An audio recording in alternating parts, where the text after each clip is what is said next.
Which Arkham game had the best main villain? So there's 5 mainline Arkham games at the time of this video: Arkham Asylum, City, Origins, Knight, and Shadow, and they all had primary antagonists. Some of them having multiple that was the center of the story. Asylum had Joker, City had Hugo Strange and Joker again, Origins had Joker and I would also argue Bane, Knight had Scarecrow and the Arkham Knight, and Arkham Shadow had the Rat King, and I would also say Jonathan Crane. Someone would argue that some of these aren't main villains, but I would, and we'll cross that bridge when we get to it. But yeah, which game had the best main villain?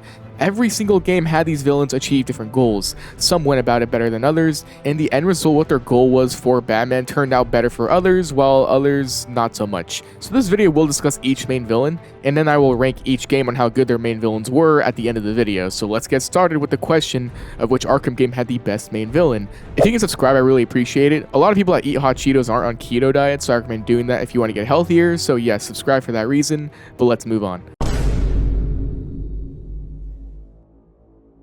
Batman Arkham Asylum. This game's main villain was obviously the Joker. There is no other character here I would say that would come close. He was the main villain of the first game.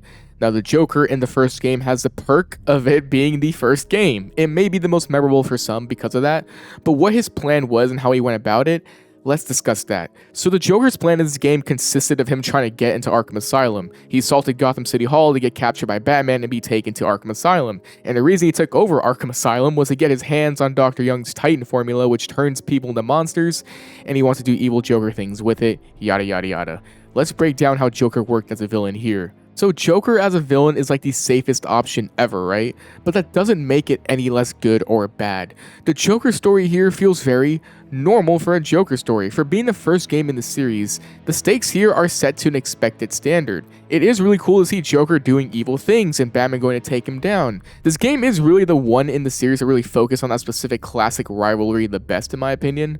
Now as far as the story goes with Joker as the main villain, from the surface it may seem basic. I mean, Batman taking down the Joker's evil plan, cool.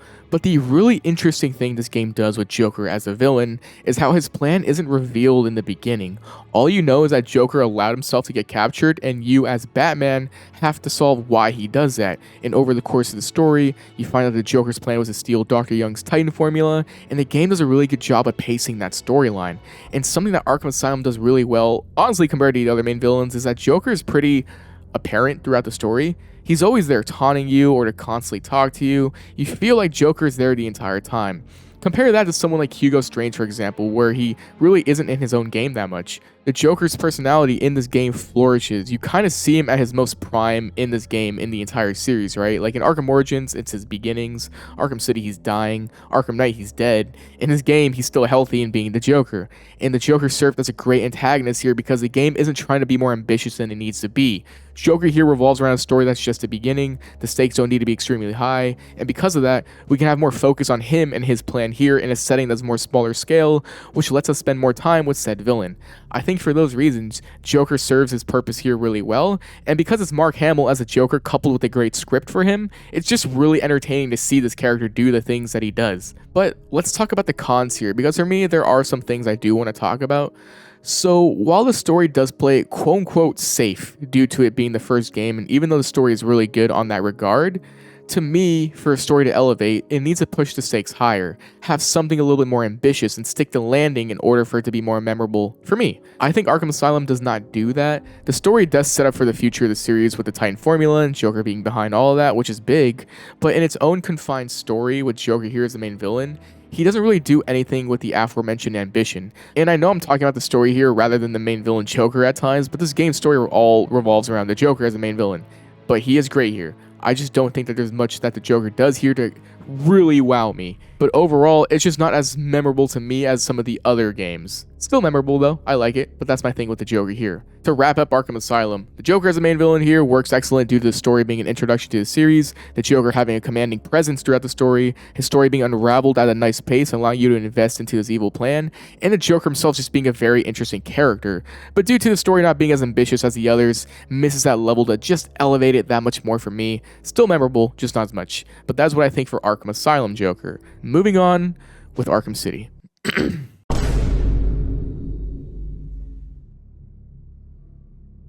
So Batman Arkham City's villains set up for a more ambitious and bigger overall story. The main villain of this game, if I had to pick one, is Hugo Strange. But for the sake of this video, I'm going to use all the characters I consider the main villains, which to me are Hugo Strange and Joker once again, because both characters play very important roles in the story. So yes, how do these two villains play in this game? Were they done well or not? Let's talk about Hugo Strange first. So Hugo Strange in this game opens up Arkham City with the help of Ra's al Ghul, which we find out later in the story. His plan is to initiate Protocol 10, which is a plan to exterminate all the inmates of Arkham City. He knew the identity of Batman as well, that he's Bruce Wayne, and he uses it as leverage for Ra's al Ghul to work with him, as well as threatening Batman with it. And now moving on to the Joker's Titan infection from Arkham Asylum has now made him sick, and he's gonna die without a cure. So he infects Batman with the Titan to force Batman to find a cure for them both. Okay, so what do I think about these two main villains of the story? Let's start with Hugo Strange first. So Hugo in this game, in my opinion, is kind of underwhelming. Hugo Strange starts off the whole thing. Yes, he's the one that basically set up Arkham City, threatens Batman with his identity, but the thing is, this whole idea isn't ever really touched on in the game. Like, he knows Bruce is Batman, and he tells Batman if he tries to stop him, everyone will know his secret. Guess what? Batman stops Hugo Strange, and that doesn't happen. Hugo Strange just doesn't have much of a commanding presence in the game. You see him in the beginning, and then the end. You hear him announce the arrival of Protocol 10 over the course of the game, but he's really just kind of a background character, honestly. He's not utilized to his best extent. As a villain, you just don't feel like Hugo Strange does anything to really threaten you.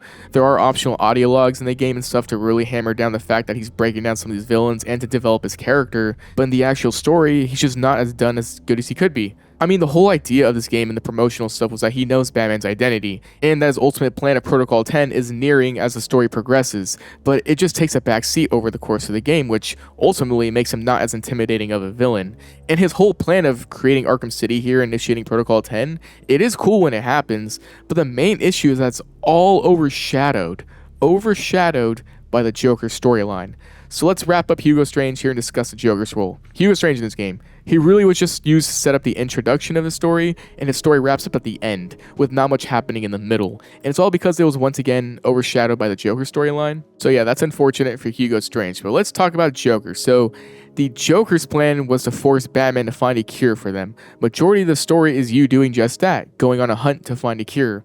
However, the Joker story here is really interesting because the Joker as a character is very sporadic and chaos-inducing and really smart, which I think they nail in this game perfectly. The Joker forces Batman to find a cure for them because of how he infected not just him, but also Gotham, all while using Clayface as a disguise just to mess with Batman, giving us an insane plot twist. The thing is, the Joker's plan here was really entertaining because it did all of those things. Joker is an agent of chaos. Having the Clayface be his effective stunt double to trick Batman and then have his whole scheme of using Talia at the end to give him immortality just screams those elements. Forcing Batman to find a cure for them by not giving Batman a choice was a good way of showing how intelligent the Joker can be. And it all culminates into likely the most memorable ending with the Joker where he dies, and it affects Batman in ways we can only imagine. I think as a game, while Hugo Strange was marketed to be the main villain, I think Joker truly was the actual main villain. I mean, the game's plot weaves the two villain stories together in a way, but the Joker story here, I'd say, is more prevalent. It's more direct and focused, and it's more engaging than Hugo Strange's. Similar to Hugo Strange, though, is the Joker's lack of presence in a way. However, he is more involved in the story than Hugo. The third act of the game, you do engage more with the Joker, and the beginning plot almost entirely focuses on him and his scheme. I think the Joker's plot here is just straight up more entertaining and showcases the Joker's character better than Hugo's did. But overall, the Joker's plot here really highlights the characteristics of his villain that I like, and it all culminates into a very memorable ending for the character where he dies. It's unforgettable. It's probably the most unforgettable ending of all these games. I think the Joker was done well as a villain for this game. A great one, honestly. I actually really liked it. If we were to combine the two into an overall rating, though, for Arkham City, I would say it's overall great. Hugo Strange was set up while Joker was the execution. Does that even make sense? Probably not. The main focus villain of the game is Joker. However, although Hugo Strange does take a back seat, he still does have somewhat of a presence, and everything in this game does happen because of him. So I would say Arkham City overall, great use of the villains. Memorable to say the least, and it does capture both villains' characters well, even if they didn't show everything they could do. And in particular, the Joker's plan here I thought was done well, and I liked it a lot. It was good stuff. So that's my response to Arkham City. Let's move on to the next game, though.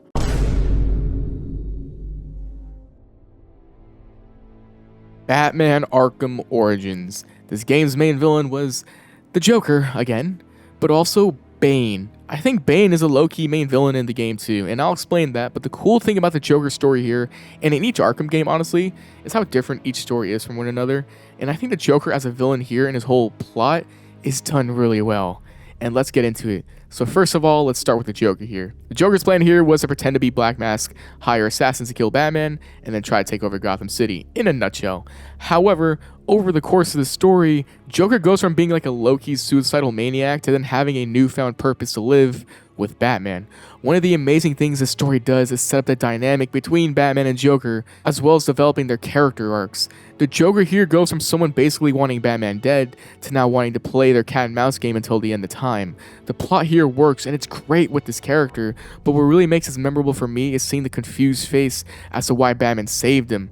How he almost shoots himself right after, how he starts to realize that Batman is the only one that kind of understands him and now slowly builds his obsession with Batman. Joker's character here is done marvelously. It's something different because in the other games, Joker doesn't really have an arc like this. He's already an established villain that found his footing. This is the most personal story in the entire series with Joker. Getting to see how Batman knows something's off about him is just, that stuff is really amazing to see. And something else that separates this game with Joker as the main villain than the rest is that low-key, the Joker has a lot of screen time throughout this story. The parts where he's Black Mask does count. His presence is very commanding here. As a plot, it's very well done too. I mean, hiring 8 assassins to kill Batman is a great way of introducing a good chunk of Batman villains off rip, and the way they're implemented in the story overall I think is done well. Overall, they did a really good job of showing how Joker's plan shifts from trying to hire people to kill Batman to then wanting Batman all to himself. The writing here for Joker is really done well in that regard, and the ending with him was a pretty haunting scene of him saying this is going to be fun, knowing all the pain and destruction he will cause at Gotham. It's a really good way to end off his character in this game, and overall, I'd say they use a Joker the best here in this particular game. It's an excellent origin story that really understood the character, and also gives you a low-key sense of like sympathy for the character, something the previous 2 games lacked. And his plot here on like a surface level is also just really engaging, but he's not the only villain I want to talk about. The next villain I want to talk about here is Bane. Now, some people here wouldn't consider Bane worthy to be on the main villain category, but I would say he does because of his goals and plot here that does affect Batman way more than the other assassins or characters. So Bane here has a really interesting role in the game. The game has a heavy focus on him that shows his intellect and strength. In this game, it's shown he's been trying to find the identity to Batman, which he does. He then tortures Batman basically by almost killing Alfred, and going along with the Joker's plan to force Batman to kill either him, Joker, or himself. Bane's plan here, I think, warrants him being put on the video because he's low-key the reason Batman realizes what Alfred means to him, and that he can't do everything alone. Bane puts the fear of God in Batman that he thought he lost Alfred, and because of that, Batman has the energy and newfound courage to continue being Batman to save the city. Bane was here at the very end of the story as well. He was the final boss fight, technically. We saw his low-key obsession with Batman too, trying to take him down. And as a character, he was arguably the best villain here. Bane was just perfect in this game, down to the T, until they had to make him kind of dumb, but they had to do that to keep it consistent with the other games. And in my opinion, that was done well. His storyline in this game was great. It's like not much to talk about on cons, but overall I find that Bane gave Batman one of the hardest nights of his life here. His presence was very commanding. There's not much to say about Bane here. His role was shorter than Joker's, but his plan here forced Batman to approach things differently. He was the biggest threat for Batman here physically, and arguably intellectually, and his story and plot and presence here were all top notch. Overall, amazing secondary main villain. To wrap up Arkham Origins, Joker as the main villain here was done superb. The shifting and development of the Joker going from someone who wants Batman dead, and then himself, to now wanting to play the game with Batman forever was done really well. His other plans here too, to hire assassins and take over Blackgate, all done great. Bane forcing Batman into situations he never had to face before, and his secondary plotline here was done really well as well. And as a villain and character, Bane was handled excellently. Overall, great villains for Arkham Origins. I really like them. Let's move on.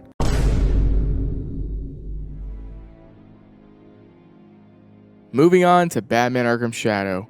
I was kind of going through each game in order of release, but I want to do Arkham Knight last since it's my favorite game. So anyway, I would say Arkham Shadow has 2 villains. So obviously, the main villain of Arkham Shadow is the Rat King. Spoilers for Arkham Shadow, by the way. Are we still doing that? The Rat King is Harvey Dent, who becomes Two-Face at the end of the game. And the secondary character I would think would be a main villain is Jonathan Crane. So the Rat King. The Rat King was a mysterious figure terrorizing the city with his rat army, with the mission of dismantling the legal system of the city. The cops, the courts, the clink, all corrupt, and the Rat King was waging chaos in the city. After Batman goes through Blackgate to try and find the Rat King, it turns out the Rat King is Harvey Dent, an alternate personality of his that Harvey seems to have no recollection of at times. And we see in this game, Harvey gets disfigured and becomes Two-Face towards the end of the game. We stop him and the game ends with him slowly turning into the Two-Face we all know and love. So let's start with the Rat King here. The Rat King overall, I think was done well. One issue that's really hard to avoid in these kinds of games are reveals. The Rat King, it might have been obvious to some that it was Harvey Dent the entire time. However, I think Arkham Shadow does a good job at giving you a list of candidates to keep you guessing. Aside from that though, I think Arkham Shadow does a good job of keeping Harvey Dent in the picture and him being apparent as a character. The game introduces him being a friend to Batman and Gordon, working together with them. Over the course of the game, you find out that Bruce and Harvey were childhood friends, and that Harvey was being abused by his father, which aided in Harvey growing up with the issues he has and becoming the Rat King. The story develops that throughout the game in these dream flashback sequences. The game also does a good job making you feel for Harvey. I mean, he leaves voicemails for Bruce trying to help him, and from his perspective, it seems like Bruce doesn't respect him and answer, and it all culminates into him taking acid in the face and becoming scarred for life. Harvey's villain story here may be the saddest one in the entire series. You don't condone what he does, but you do understand how he has his disorder and why he's the Rat King. It's similar to Arkham Origins' Joker in that you see why Harvey is the way he is and you might feel for him, and he turns evil because of how the city basically did everything it could to turn him into that. His family, corrupt. Justice, corrupt. His mental health, not really in a good spot. You feel that throughout the game and it's great, but while that is great, I would say the plot of the Rat King and Rat Army isn't super apparent at times in this game.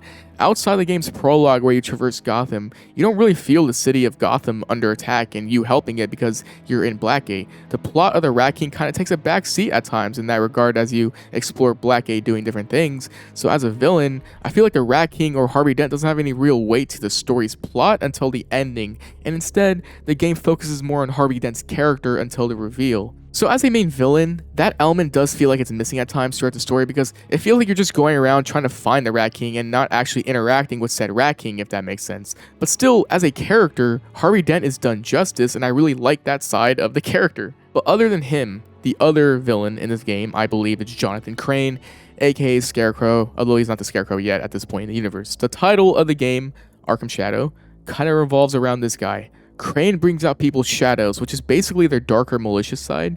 Crane is a reason a lot of villains become villains, or he helps them get started at the very least. Crane fires Harleen Quinzel, which kind of helps her lead down the path of becoming Harley Quinn as she helps Joker escape in the game. Crane abducts Arnold Wesker and helps him go on the path of becoming the ventriloquist. He was the reason Harvey became Two-Face. Crane's role in this game is huge. His role in the story is not subtle. Like, he commits all these crimes and is prevalent how much influence he has in this universe. His plot lines are just really interesting here as well. The way you find his secret area where he tortures his patients, the fear toxin he uses on Batman to try and control him, the way he turns Harvey into Two-Face. The role he plays here I think is very interesting. As a character, you just love to hate him. The way he speaks, his mannerisms, how he gets away with everything.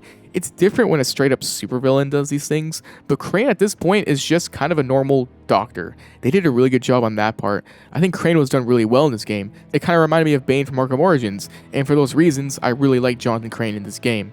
To wrap up Arkham Shadow though, the villains here serve very unique purposes. For the Rat King, while his role in the overall plot doesn't have much presence, the development of Harvey Dent into the reveal I think is done really well to flesh out his character in this universe, which I think saves the Rat King storyline. As for Crane, I think he was awesome in this game, gives you a glimpse on why Gotham is so corrupt because it allows people like him into power, and his role and personality shine in this game. You love to hate him. Great villain and overall, well-written antagonist for this game. But moving on to the final game.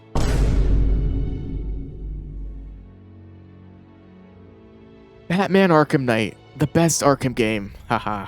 Has two main villains, Scarecrow and the Arkham Knight, obviously, so let's just get started on these two. So Scarecrow's plan is to take over Gotham City and ruin the image of Batman, make people feel fear, make people lose hope in the Batman to save them.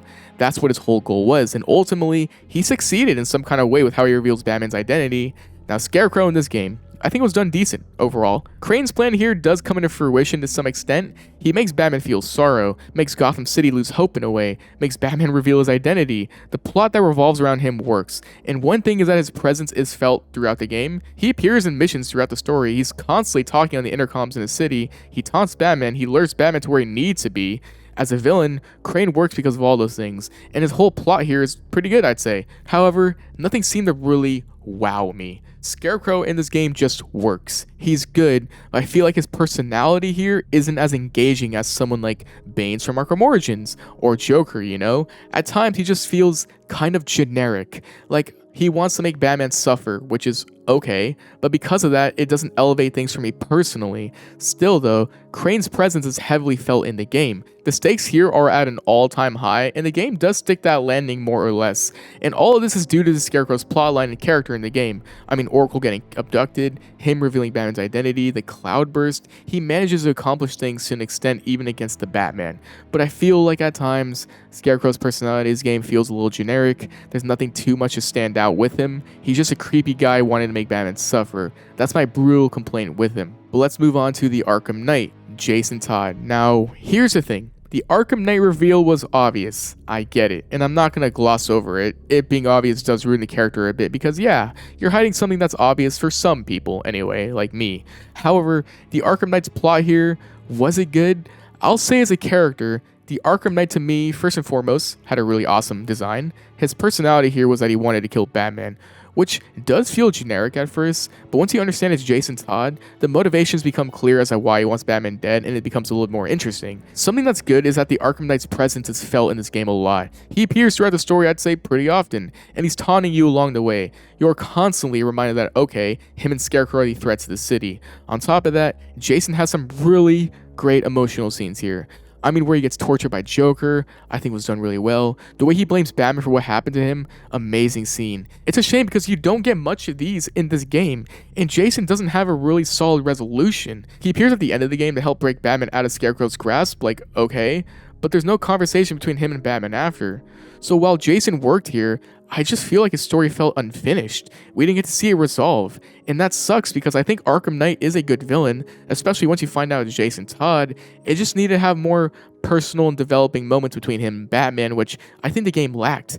And as far as his plan goes, I mean, him wanting to kill Batman but stopping himself due to Crane telling him to not, the plot was decent enough to have me believe that. And it was cool to see Jason finally crack and just want to kill Batman, even though Crane told him not to. I think the Arkham Knight worked as a villain, but suffered from weird choices like making it a mystery who he was and having the story feel unfinished with him. But the glimpses of seeing him tortured and him blaming Batman was really good stuff. And as the Arkham Knight, he did a serviceable job in what he was trying to accomplish. So yeah, those are my points with him. Overall, I think the Arkham Knight was done decent. And to wrap it up with Scarecrow, I kind of feel the same way with some points I said about the Arkham Knight, in that Scarecrow is decent Arkham Knight when he was trying to do, but he suffered from being a bit too generic at times. So that's my thought with him. But that's it for the Arkham Knight, and that's it for all the games. Let's rank them from the least best to the very best in each game. I say least best because every villain in each game was actually really entertaining to me and I liked it, so that's why I say least best. But yeah, let's get started. Starting at the least best for me, Batman Arkham Asylum. Now, the Joker as the main villain in this game was great, don't get me wrong, it's why it's called the least best here. But for me, I need a villain to be a bit more ambitious or really elevate it higher. For an introduction to this series, Joker served a great role here, great character, entertaining plotline. As a villain it worked and I liked it, but I feel like he, funny enough, gets overshadowed by his other roles in the other games. But for an introduction to the series, he serves it, and a really cool takeaway for me is the mystery of figuring out why Joker is taking over the island, and as he slowly uncovers for the Titan, it gets more entertaining and more engaging to take him down. Overall, great villain, Red Dead Redemption 2, just the least best for me here though. Next up, Batman Arkham Knight. Batman Arkham Knight to me had a little leg up on Arkham Asylum due to the more emotional storytelling, which I really like. I really like emotional storytelling moments. Jason getting tortured and blaming Batman were things I really connected with. The more ambitious story with the bigger stakes also interested me. Crane trying to ruin Batman while the Arkham Knight tried to kill Batman were really cool juxtapositions. Did I use that word right? Someone let me know. I just think overall though, Jason's story felt unfinished and Crane's story at times felt generic. A flaw I feel every time I replay through these games. Still though, with the more ambitious story, the cool emotional moments we did get, along with the entertaining villain plotlines, makes it sit at number 4 for me. Number 3, Batman Arkham Shadow. Now, Arkham Shadow has a great story with a well-developed villain of Harvey Dent, but while Harvey Dent is developed well, the whole villain of the Rat King itself I felt takes a back seat for the most part until like the finale of the game. Despite that, I really did like Harvey's story here and how it fits into the universe. I think it was done well. Jonathan Crane, however, I really love his portrayal here. He shows everything that's wrong with Gotham, how it allows people like him to still have a job, how evil he was, how he disregarded human life, how he helped create some of these villains. I feel like he stole the show in this game, and it really felt like another main villain in the game. For those reasons, Arkham Shadow sits on number 3 for me. Great villains overall. Number 2, Arkham City. Now, this might surprise people because with Arkham City, I feel like Hugo Strange was lacking. His presence in the game did not feel strong. You see him in the beginning and end, and hear him talk every now and then, and that's kind of it with him. And the game really just focuses on a whole other storyline. Still though, despite that, I think as a character with the surface level, Hugo Strange was pretty entertaining. However, it's the Joker that saves this. I think the Joker was done really well in this game. The Joker's deception, intelligence, chaos, and even stupidity are all showcased well in this game. The way he forces Batman to do what he wants, the way he uses Clayface, and extremely memorable end-off with his character in this game is, well, memorable, to say the least. I feel like Arkham City did a prime Joker extremely well, and the game really was about him and Batman at the end of the day, which I think worked great. I mentioned most of the details in the Arkham City section, but I do think the Joker is really the main villain of this game, and he was done really well, and I loved it, and he's always entertaining every time I replay through this game. I could gush about it. I just love everything about the Joker here, which makes it sit at number 2 for me. Finally, at number 1, it's obvious since it's the last game left, Arkham Origins. Arkham Origins just understood the villains the best. The Joker here was used the best in the entire series. His character growth here was so well paced, so interesting, so carefully crafted for a basically filler game that created for an unforgettable storyline. Seeing him hire people to kill Batman to then Batman saving him to then wanting to continue the fight with Batman forever, that whole villain plotline was done to a T. And the character of Joker here was just on the level of Mark Hamill's Joker in my opinion, like just excellent. And like I said, Arkham Origins just understood villains. Bane, the second main villain to me, served an excellent role here that progressed the story and the character arcs of Batman and even Joker, while also serving as an excellent rendition of the villain itself. He carried his side of the story really well, and to me, he had no downsides. In the end, to keep it consistent with the Rocksteady Bane was a great touch by WB Montreal. I could gush all day, but overall, I think Arkham Origins had the best main villain, or villains if you count or don't count Bane, out of the entire mainline series, which is why I think it sits at number 1. But that is my ranking for the Arkham game villains, and which ones did them the best. What do you think? Do you agree? Do you disagree? Did I forget to mention something? What did you eat for breakfast this morning? Let me know, man. I always love to hear everyone's thoughts. But as always, if you enjoyed, please leave a like, comment, sub, all that, man. I really appreciate it. But I hope you enjoyed, and I'll see you next video. Stay safe and peace.